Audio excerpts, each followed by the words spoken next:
All'Espo 2024 si parla molto di melanoma, in particolare presentati i dati a 10 anni, un numero impressionante con lo studio CheckMate 067. Di cosa si tratta? Paolo ha scelto il massimo esperto mondiale di melanoma.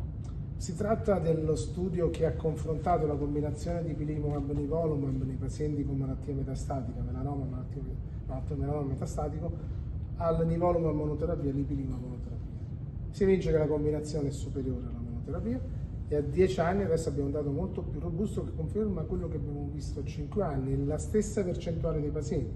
Se vediamo la melanoma specific survival, 52%, quindi quel 50% di cui abbiamo sempre parlato si conferma e quindi a 10 anni possiamo definitivamente dire che sono pazienti guariti. Ecco, la guarigione entra anche in un setting molto compreso quale quello dei pazienti con melanoma metastatico. Assolutamente sì, pazienti per cui nel 2010 c'era pochissimo, morivano tutti, a un anno ci arrivava il 25%, a 2 anni nessuno, adesso a 5 anni il 50%. E con le nuove terapie e l'adiuvante questa percentuale aumenterà.